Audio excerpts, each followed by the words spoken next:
Bismillahirrahmanirrahim. Nih, tahu isinya gede banget.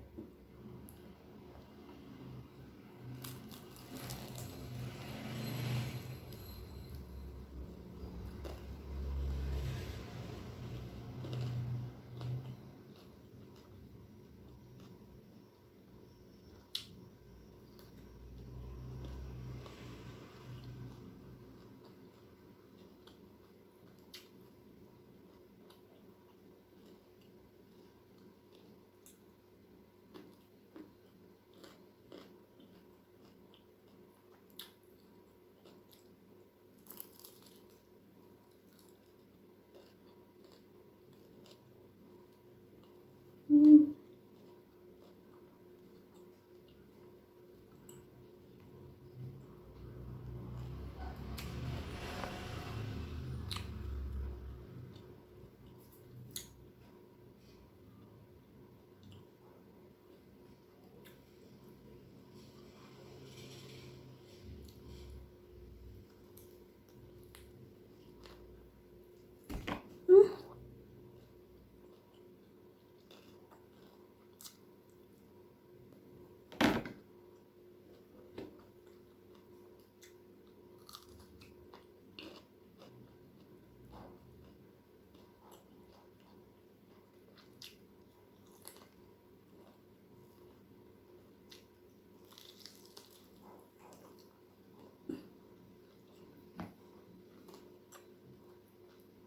Yummy.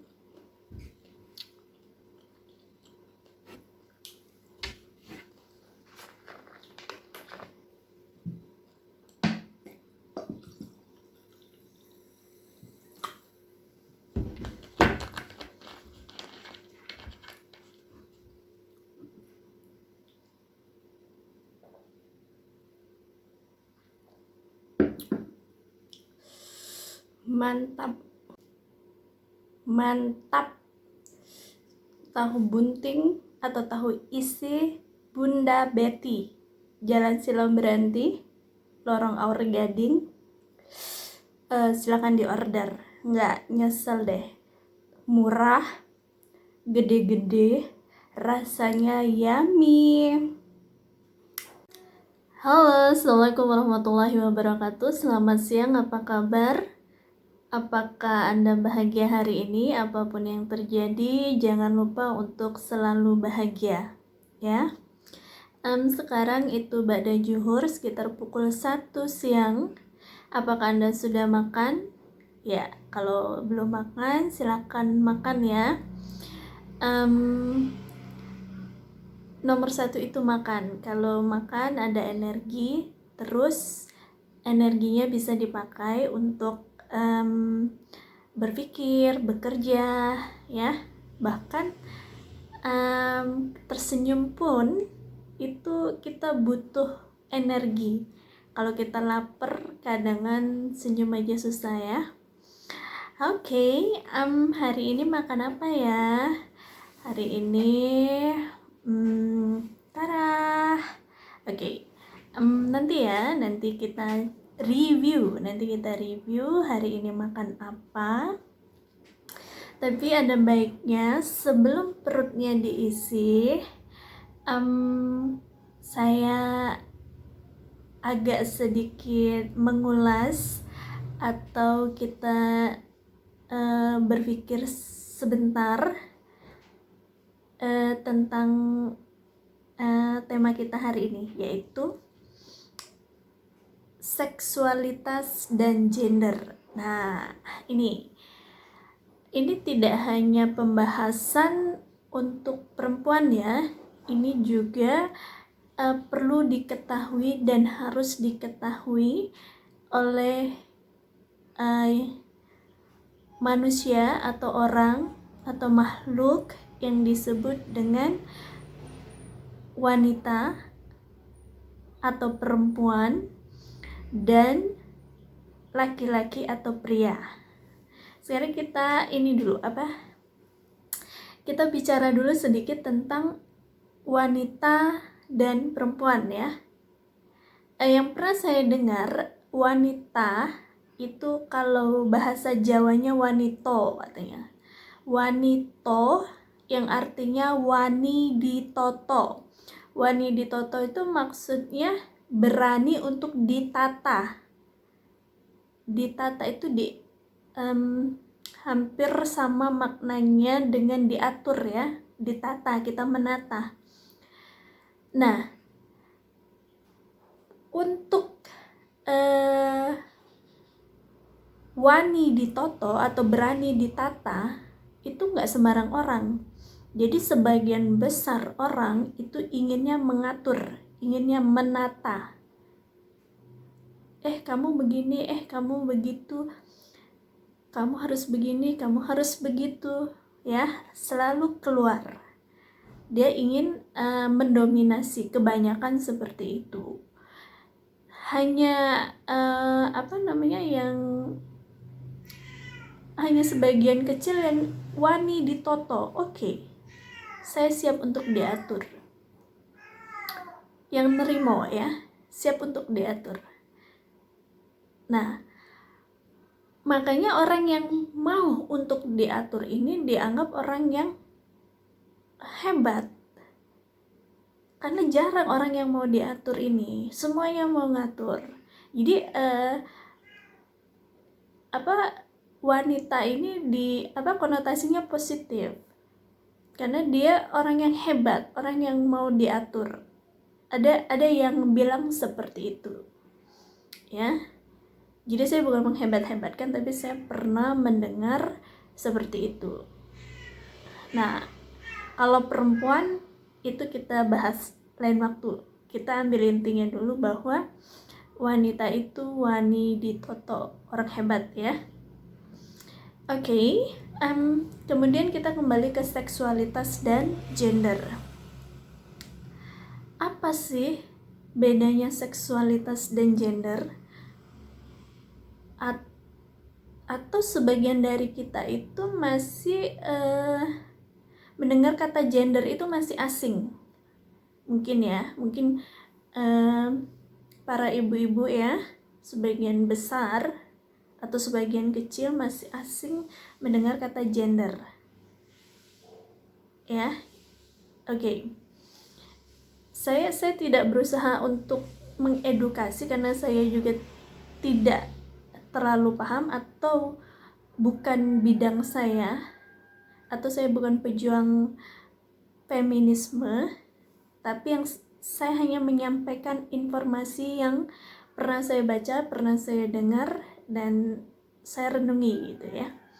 Oke, sekarang ada sumber yang sudah saya catat. Perempuan itu apa? Tadi wanita ya, sekarang perempuan.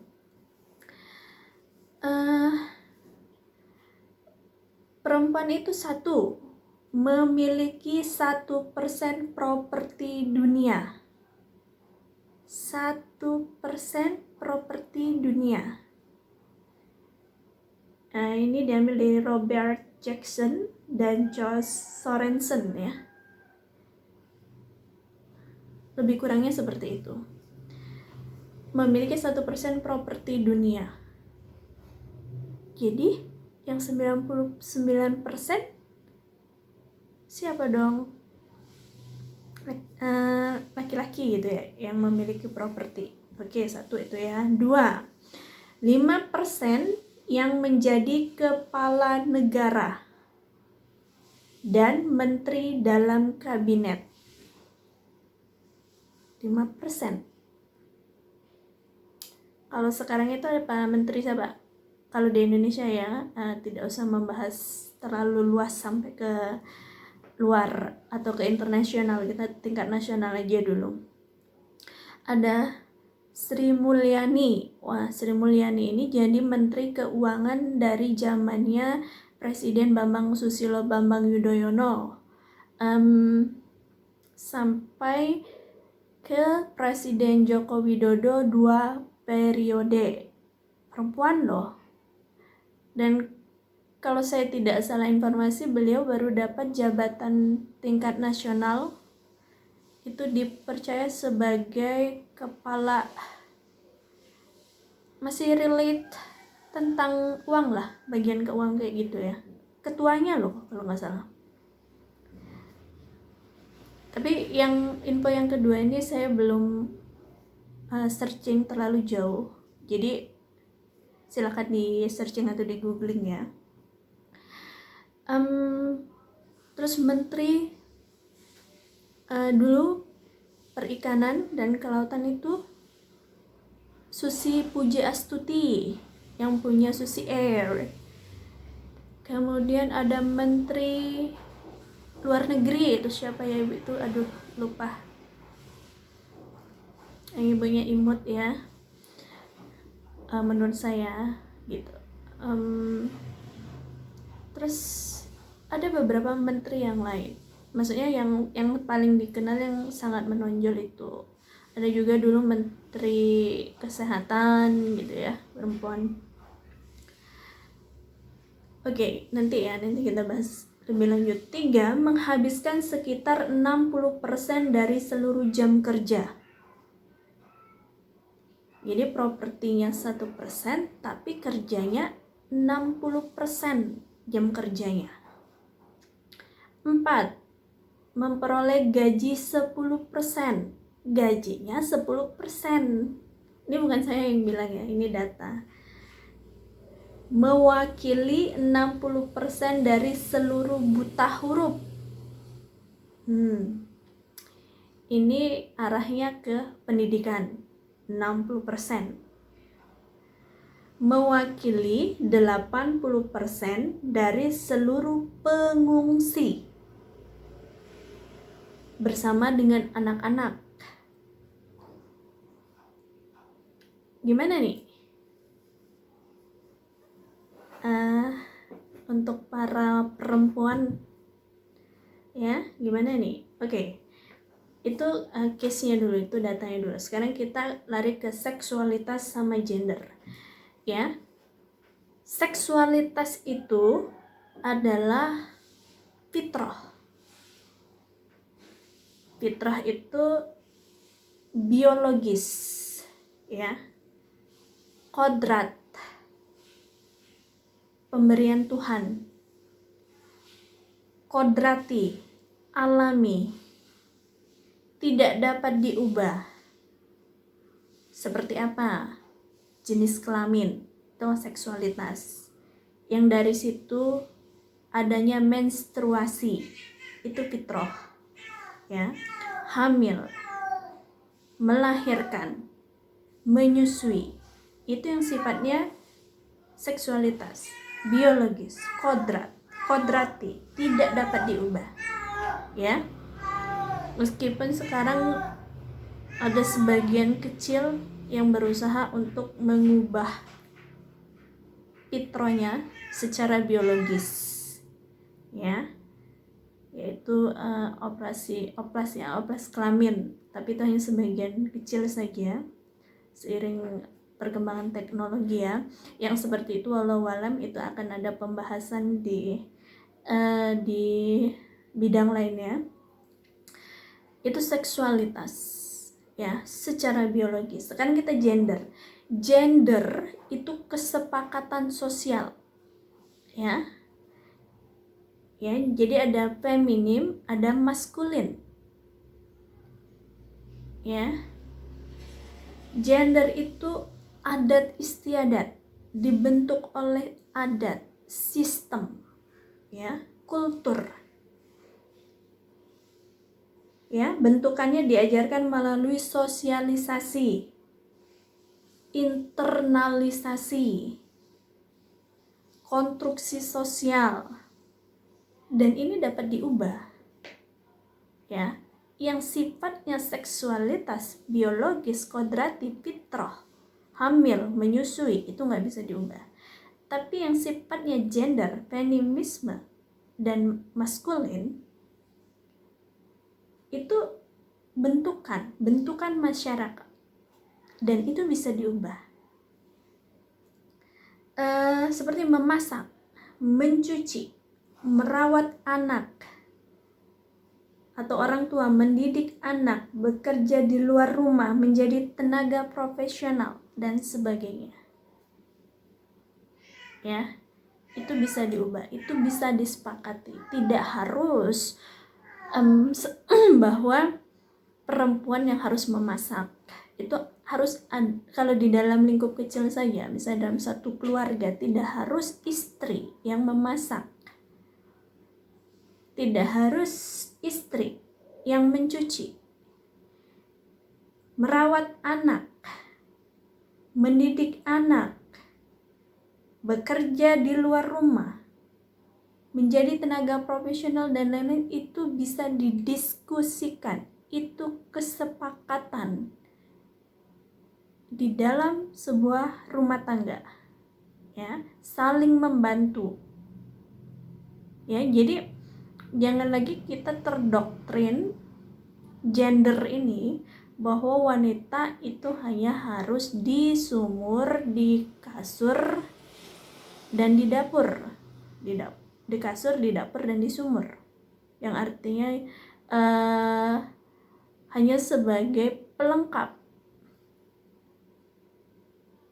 ya, yang kerjanya 60%, tapi pas mengisi anak-anak, pas mengisi biodata, pekerjaan ibu adalah ibu rumah tangga. Kan pekerjaan, tapi gajinya 10%. Ya, oleh sebab itu doktrin tersebut membuat perempuan menjadi mewakili 60% dari seluruh buta huruf. Jadinya pengungsi itu perempuan dan anak-anak menjadi 80%. Jadi seperti yang tersisi. Kalau misalnya ini progres, ya, progres.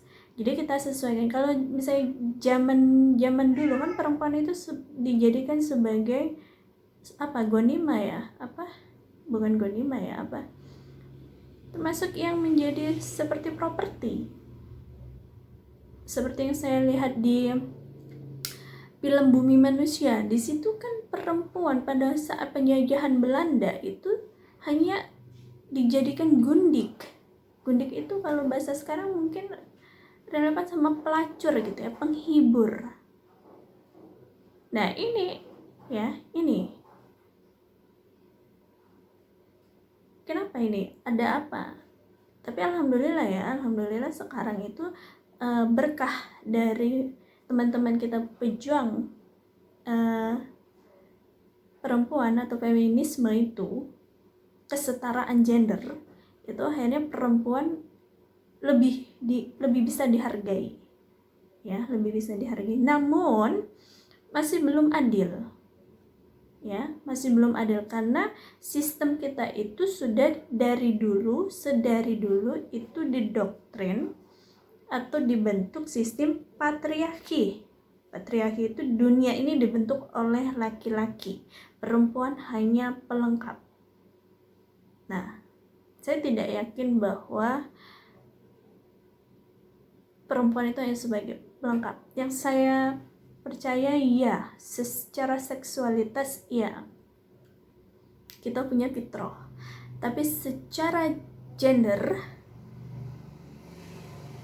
kita sama, ya, kita sama. Wanita dan perempuan itu sama, tergantung daripada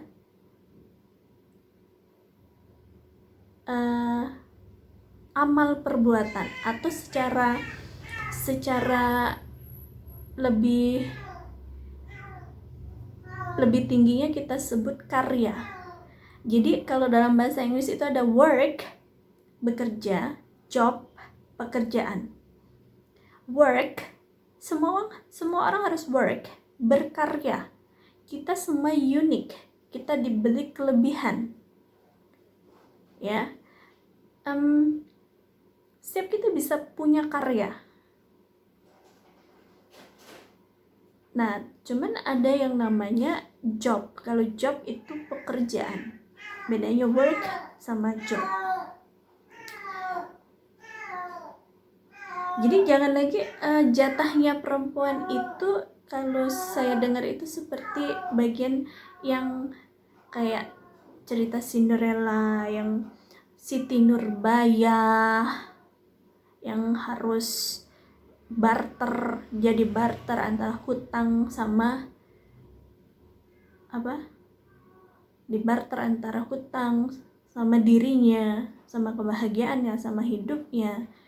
Juga di film Bumi Manusia, Ontosoro itu kan ceritanya dia itu diberikan oleh bapaknya kepada orang Belanda untuk dijadikan dalam tanda kutip nyai itu mungkin sejenis simpanan atau gundik. Di usianya yang belia dipaksa, ya, seperti itu. Jadi jangan lagi seperti itu, karena kalau dulu ya, pola pikirnya masih oposisi biner, yaitu hitam putih. Kalau nggak A, B, kalau nggak halal, haram. Padahal kan ada mubah, ada sunnah, ya. Jadi peradaban itu dari dulu didoktrin atau disusun memang oleh laki-laki, ya, atau kita bahasanya itu patriarki, ideologi patriarki, ya.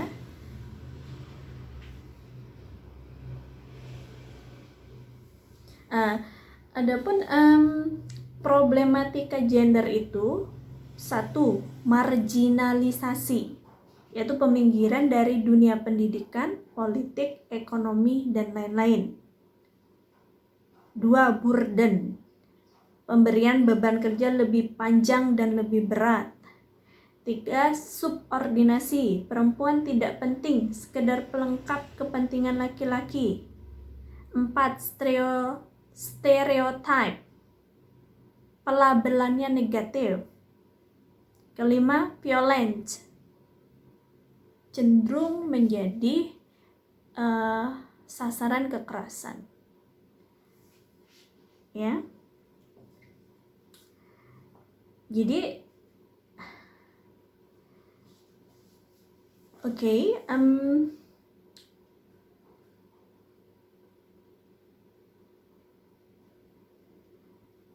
jadi sekarang itu kita lagi saya memang tidak masuk dalam organisasi atau pejuang untuk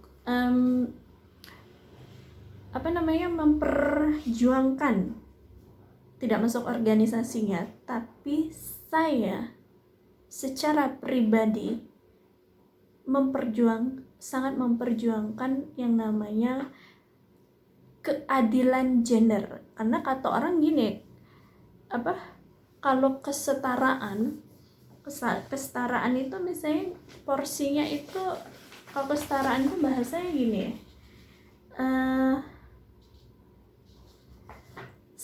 sama, disamakan. Jadi kalau misalnya laki-laki 50%, diangkat 50%, wanita diangkat 50%. Cuman kan dari awal itu sistemnya sudah peradaban ini disusun oleh laki-laki. Jadi laki-laki itu udah dari awal udah kuat. Kalau dia kesetaraan, maka misalnya kalau wanita laki-lakinya dibantu misalnya gini, di awal kan misalnya kita lihat di sini, di awal itu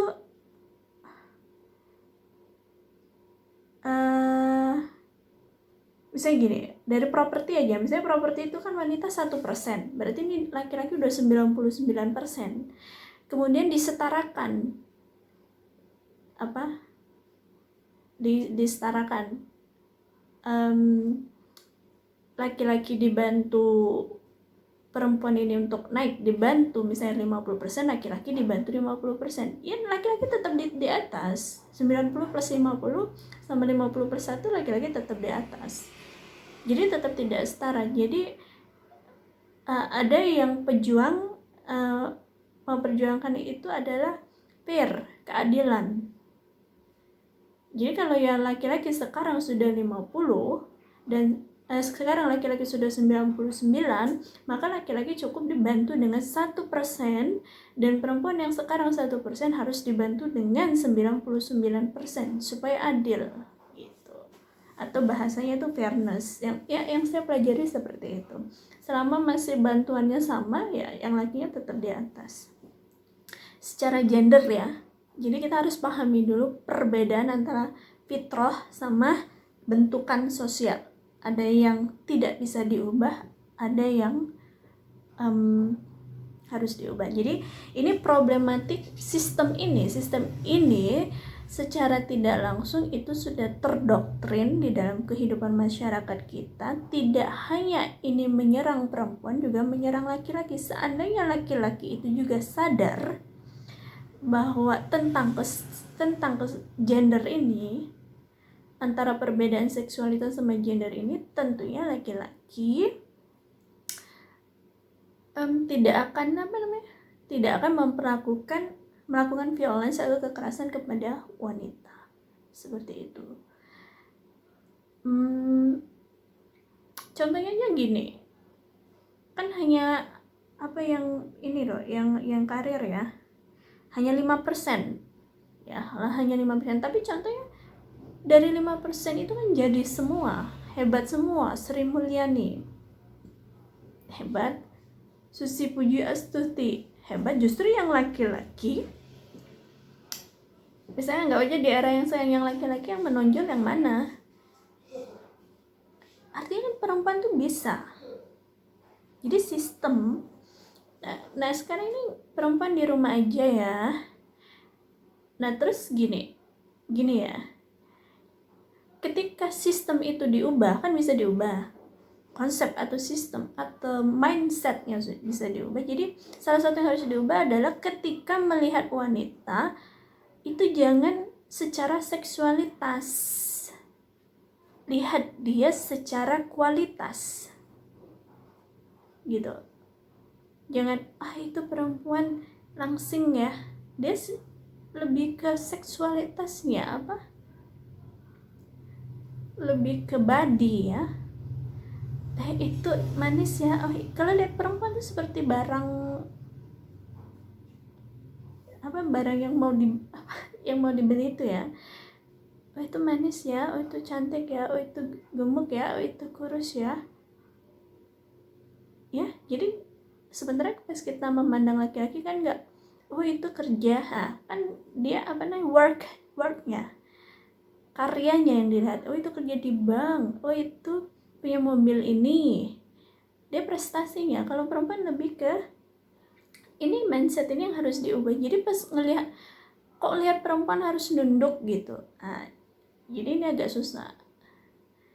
Nanti sebenarnya gini, kalau ini misalnya relate, kalau dihubungkan sama agama,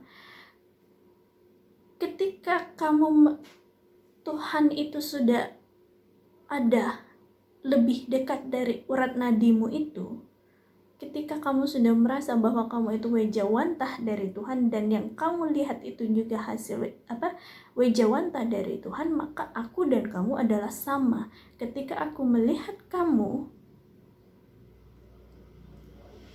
ada wejawantah Tuhan di diri kamu itu, jadi aku nggak lihat kamu sebagai kamu, aku melihat kamu di situ ada wejawantah Tuhan di diri kamu. Jadi nggak ada, kalau kita berbicara, jadi berbicara agama itu jangan setengah-setengah. Kalau memang kita sudah berbicara agama ya harus dalam seperti itu. Ketika Tuhan itu sudah dekat dengan urat leher kita, tidak ada itu melihat orang lain itu dengan pandangan yang akhirnya bisa membuat kita melakukan hal-hal yang negatif. Nggak kepikir. Kita lihat orang itu, ya, kecuali ketika dengan pasangan kita harus memunculkan fitrah seksualitas kita. Tapi ketika dengan orang lain, jadi kita ini jangan setengah-setengah. Jadi jangan baru tahu setengah saya tidak bilang saya full, tapi setidaknya saya belajar untuk ke arah situ. Ya, jangan dan laki-laki harus nunduk ini. Ya, kalau memang ada hadisnya dipelajari dulu, apa historinya, naratif analitiknya, benar nggak? Atas kasus apa hadis itu keluar? Kapan? Dalam suasana apa? Oleh siapa? Itu kan sangat berpengaruh, ya. Jadi kita harus benar-benar banyak belajar gitu ya. Cuman namun ini kan ada berapa? Ada 4 gelombang loh. Nah, ada 3 gelombang pejuang feminisme itu. Yang pertama itu tahun 1848 sampai 1915. Itu kesetaraannya dihadapkan pada hukum. Perempuan itu punya hak pilih, perempuan punya kontrak kepemilikan, ya, pernikahan ya, sudah ada di bawah lindungan hukum, ya. Kalau zaman dulu kan nggak ada itu, perempuan tuh untuk ditidurin aja, ya. Di gelombang kedua itu ada tahun 1960 sampai 1990, kesetaraan dalam bidang sosial mulai ya, politik, ekonomi, pekerjaan, upah, hak, reproduksi, dan lain-lain. Jadi walaupun yang berhubungan dengan seksualitas itu pun tetap harus jumlah anak ya. Jumlah anak itu juga harus didiskusikan, jangan laki-lakinya pokoknya saya maunya anak saya 10, ya dipikirkan perempuan yang kesehatannya, kendati pun itu berhubungan dengan fitrah, tetap harus, itu kan sesuatu yang bisa didiskusikan gitu. Kemudian yang gelombang terakhir itu tahun 1990 sampai sekarang, yaitu yang kita sebut dengan zaman postmodern era. Dia tekanannya pada hak-hak kultural, keragaman ya, seperti itu. Cuman jangan pula sampai kebablasan di mana ada satu negara yang misalnya membiarkan untuk kawin sesama jenis, itu jangan pula yang seperti itu kebablasan sudah ya. Oke, jadi kita harus selamatkan nih ya. Ini bukan hanya tugas perempuan. Yang saya tahu, kalau saya lihat beberapa videonya yang ada Rocky Gerungnya itu, Rocky Gerung itu termasuk pejuang yang memperjuangkan feminisme itu. Kalau saya ini, terus saya pernah dengar katanya kalau dulu itu perempuan itu, saya mulai tahu di zaman SMA itu, saya itu tahun berapa SMA, 2003 ya. Pertama kali masuk SMA itu, pertama kali saya berjilbab, ada tekanan yang kuat dalam diri saya untuk berjilbab, dan itu masih jarang, 1-2 orang aja. Bahkan itu agak dipinggirkan. Teman saya bilang, kenapa sih kamu pakai jilbab, kamu jelek, cantiklah kamu gak pakai jilbab. Jadi saya kayak terasing gitu. Tahun 2003. Tahun sebelumnya malahan katanya ada aturan, nggak tahu aturan pemerintah, aturan apa, pokoknya nggak boleh berjilbab. Saya pernah dengar itu, muslim perempuan nggak boleh berjilbab, seperti itu ya. Jadi kadang perempuannya sendiri nggak boleh, dosa, gini ya. Itu kita perlunya kita perlunya didukung selain daripada model beragama secara ritual atau model beragama secara samanik itu kalau nggak salah ya, manut aja lah apa yang kata ustadz bilang. Padahal ustadznya kan harus dipelajari dulu juga, ustadz yang bagaimana, paham atau tidak gitu ya. Jadi kembali ke seksualitas dan gender ini tadi, untuk seksualitas oke, tidak bisa diubah, itu fitrah, kodrat, nggak usah mau operasi oplas yang sudah fitrah. Walau alam di luar daripada itu kan. dan yang bersifatnya sosial, bentukan sosial, konsep, kesepakatan, itu bisa. Apalagi yang lingkupnya kecil dalam rumah tangga, memasak, mencuci, itu bisa kerjasama, ya. Tidak harus perempuan. Jadi kita harus meminimalisasi tingkat kekerasan yang dialami oleh perempuan. Oke, sudah begitu panjang, sekitar 30 menit lebih saya berbicara tentang perempuan. Perut sudah lapar, sepertinya kita harus makan dulu. Sekarang setelah kita review the differences, perbedaan antara wanita tadi, wanita yang perempuan, seksualitas, gender, patriarki, ya. Sekarang kita lari ke what is this? Apa ini? Ini adalah tahu bunting. Tahu bunting Yuk Betty atau Bunda Betty. Ini favorit saya karena Bunda Betty ini kalau bikin tahu bunting itu yummy, terasa banget enaknya. Terkadang itu kan kalau di di luaran gitu ya, sebagian itu kalau menurut saya gini, kalau mendingan dienakin dikit, jadi yang beli itu nggak nyesel, daripada sebenarnya beda tipis untungnya kan. Kadang maksud saya garam itu kan nggak terlalu mahal ya, nggak tahu lah ya kalau sistem orang jualan makanan ya. Garam itu nggak terlalu mahal, tapi kok sampai nggak hampa gitu, nggak ada rasa garam sama sekali, itu kan udah menurut saya udah keterlaluan lah. Sama garam aja pelit gitu ya. Tapi saya nggak tahu kalau, tapi benar-benar saya sering kadang nggak, jadinya kan mubazir, jadinya nggak dimakan. Tapi kita review dulu ya. Minum dulu biar agak segar ya.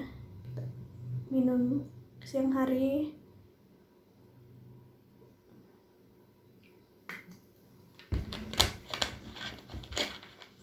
Kita minum Sprite. Mari makan.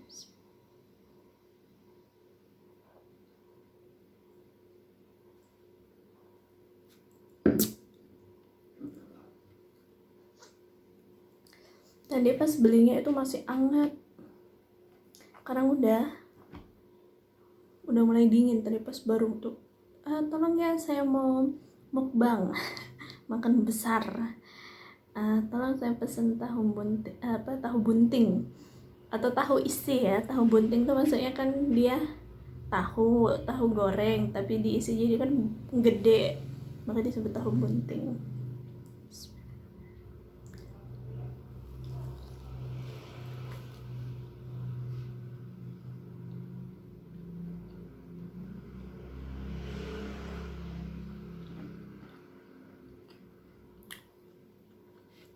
Kan memang dia tahunya ada rasanya, tahunya aja udah ada rasa asinnya, ada rasanya. Karena saya beli itu suka tahunya aja udah anyep, seanyep hidup gue ya. Kali ini ada rasa.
Bismillahirrahmanirrahim. Nih, tahu isinya gede banget.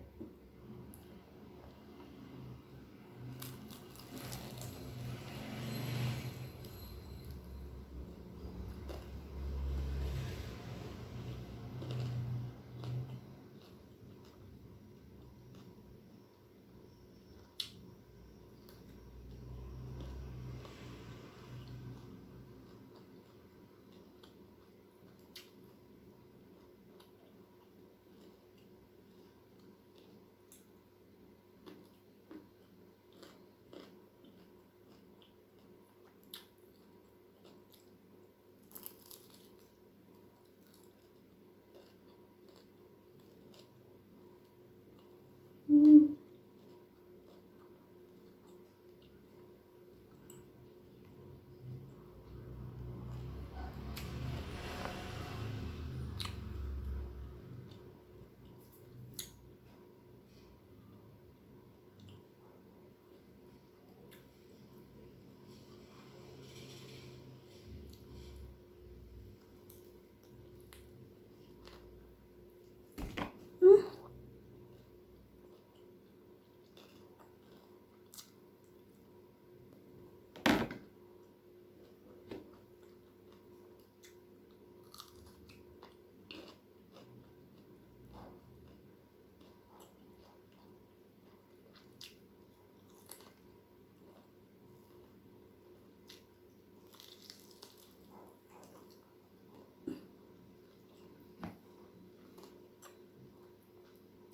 Yummy.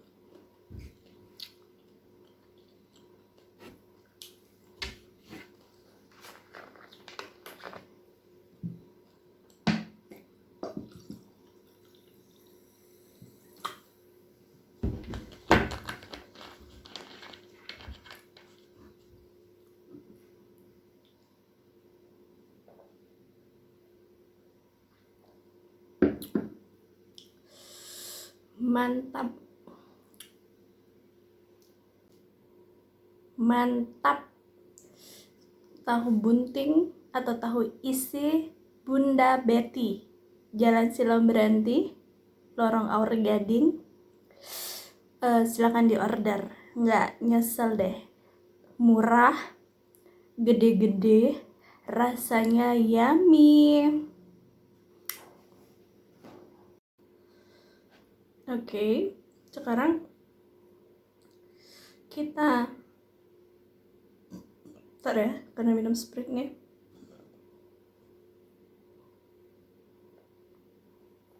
Biasa keluar. Kita tadi kan belum review, baru review tahunya. Bahwasanya tahunya aja udah ada rasa, ada gurihnya, ada asinnya.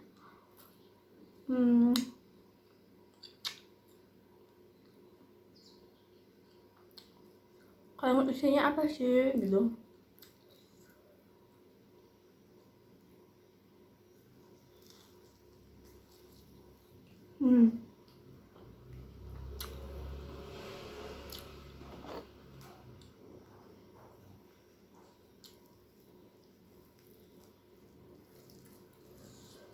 Isinya itu kubis sama kecambah panjang.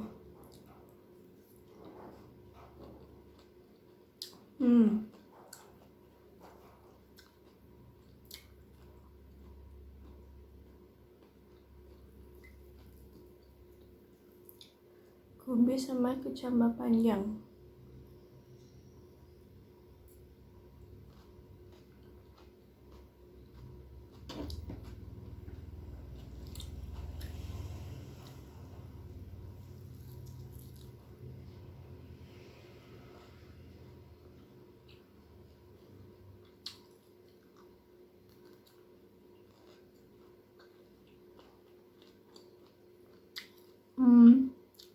Cabai.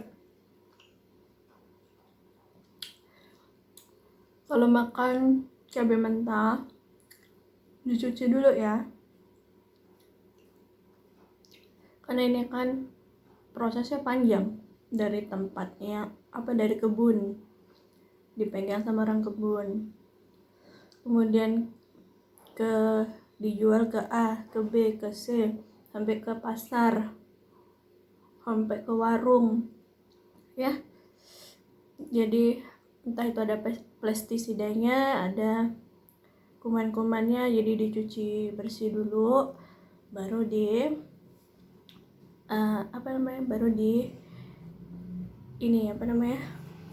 dimakan ya. Terus bagi ibu-ibu yang jualan makanan gorengan juga gitu ya, kebersihan itu juga harus, kebersihan diri, kebersihan untuk pelanggan, customer itu juga harus dipikirkan. Cabenya dicuci dulu, nggak mungkin kan misalnya customer makan di tempat terus dia harus nyuci cabai dulu, kita yang nyuciin ya.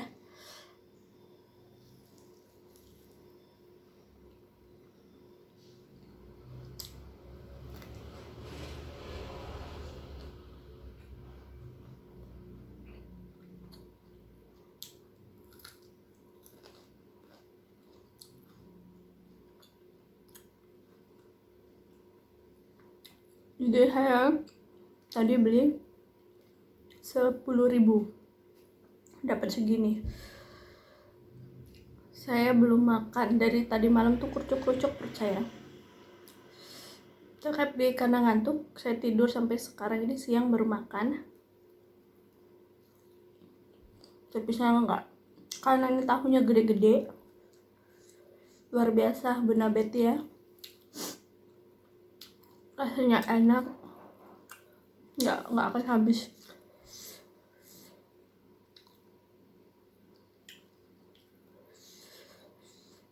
Jualan tuh kayak gini ya, jangan yang setengah-setengah gitu. Ada saya beli karena nggak ada tempat lain lagi kan, kadang tuh makan tuh tahunya nggak ada rasanya gitu.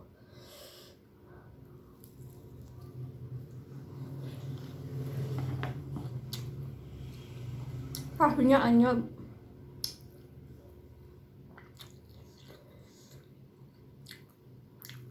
dan isinya nggak ada rasa, kubis aja, kubis dipotong-potong itu mungkin ditumis bentar gitu, nggak dikasih apa-apa.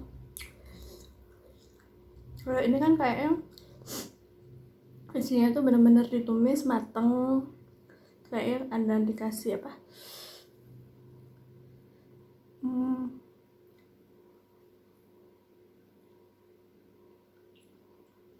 jahe, merica,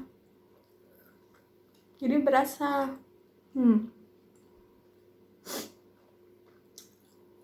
Jadi orang tuh kembali lagi menagih untuk balik lagi. Jadi warungnya baru buka dan saya awal-awal buka itu langsung beli 5.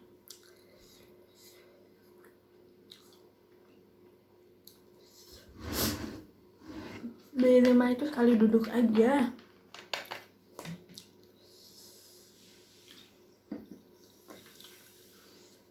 Ini sekarang saya beli 10, tapi banyak banget.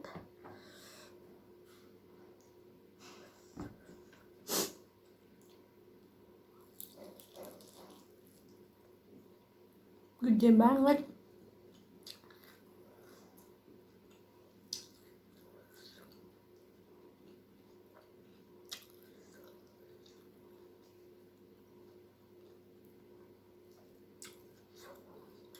Jam 8 itu 2, 3, 4, 5, 6, 7. Baru makan 3 udah kenyang.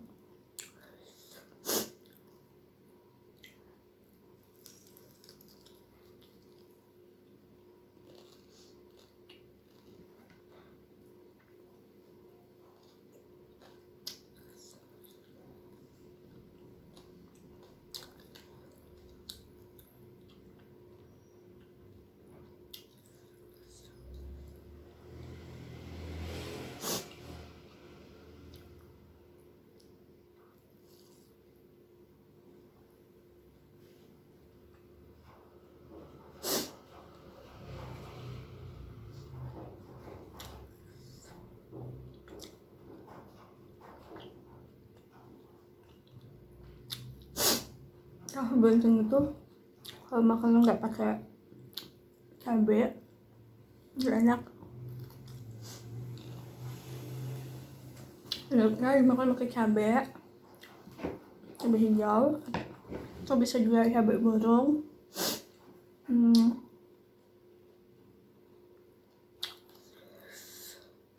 Atau sama cuka pempek tapi yang kental itu.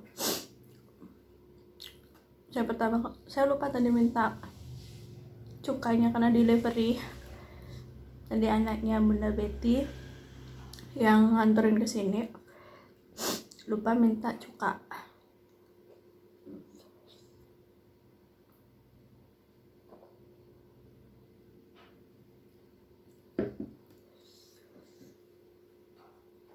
Oke, coba satu lagi deh.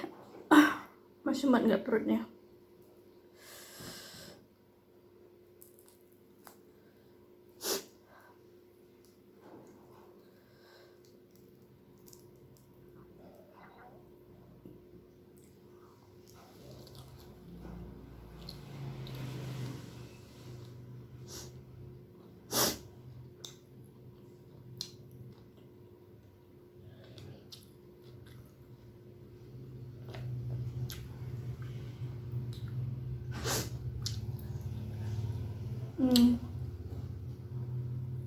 Saya tuh nggak bisa ngebayangin yang mukbang makan sampai banyak gitu ya, terus pedes lagi. Kayaknya harus challenge ya. Ternyata pas kita nonton itu dulu saya kan favorit itu nonton mukbang itu. Saya kira itu saya kira enak kan mukbang itu. Ternyata nggak bisa saya makan setampa. Misalnya makan bakso coba 10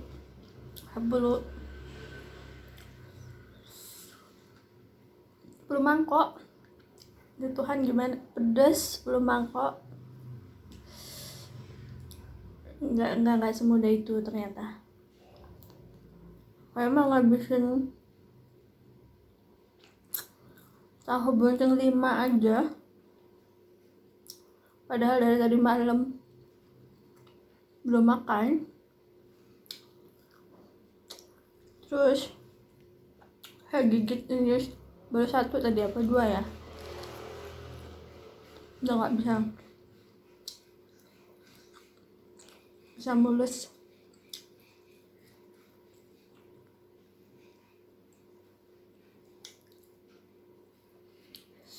Luar biasa buat yang bisa mukbang ya.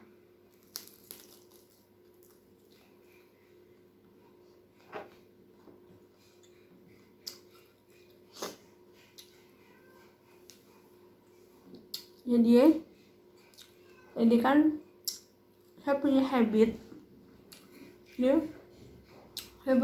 kalau makan itu biasanya saya sambil dengar, entah itu saya pasti muter YouTube. Saya muter YouTube, entah itu ceramah, entah itu kajian, entah itu apa yang bersifat ilmu. Jadi perut saya isi dengan makanan, dan otak saya isi dengan ilmu. Kan yang lapar itu bukan hanya perut, psikis kita juga harus diisi, jangan menuntut untuk diisi. Makanya saya punya konsep kayak gini. Ketika saya deliver menyampaikan atau bikin YouTube sendiri juga seperti itu. Jadi saya integrasikan antara makanan untuk perut sama makanan untuk otak kita. Jadi biar seimbang, perutnya kenyang, otaknya kenyang, hidupnya tenang gitu. Kalau perutnya aja terus diisi, otaknya kosong tuh gelisah. Kalau otaknya terus diisi, perutnya kosong, orang juga susah kan, butuh energi.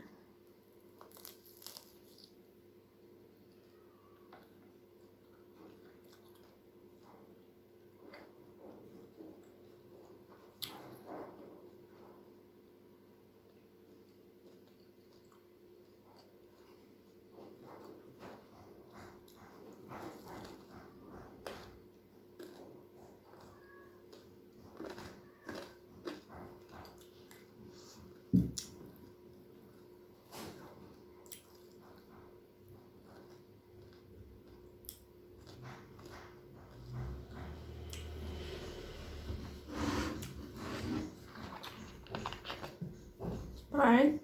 Kata orang sih,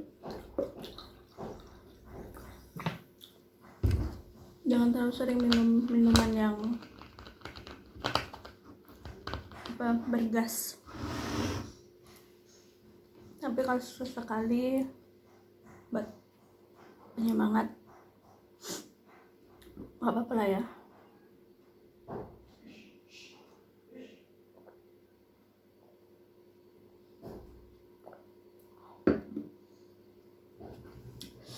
Alhamdulillah,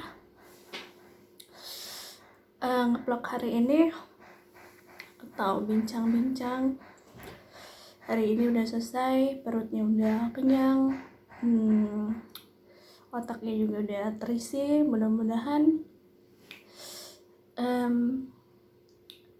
adalah manfaat ya. Hidup itu kan segala sesuatu yang dilakukan itu adalah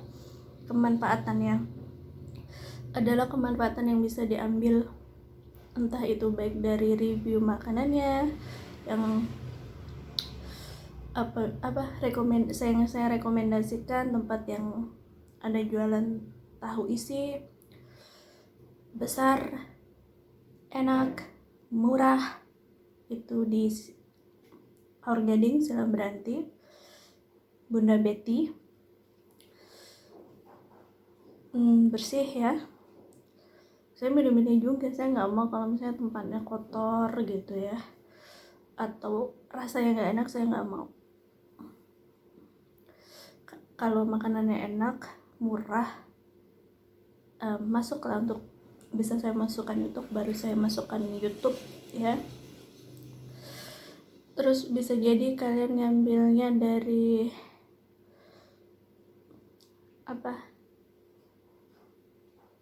pembahasan kita tadi, seksualitas dan gender ya. Kita sama-sama belajar, maksudnya saya baru dapat informasi, membaca, menonton, melihat, berpikir, kemudian saya transfer lewat YouTube ini. Mudah-mudahan 1-2 kata-kata bermanfaat ya. Atau mungkin yang lagi malas makan, soalnya saya itu ada pengalaman kalau malas makan, saya buka food vlogger YouTube atau Instagram makan, jadi pengen makannya gitu, yang lagi bad mood ya. Okay, I think that's all. Terima kasih. Assalamualaikum warahmatullahi wabarakatuh.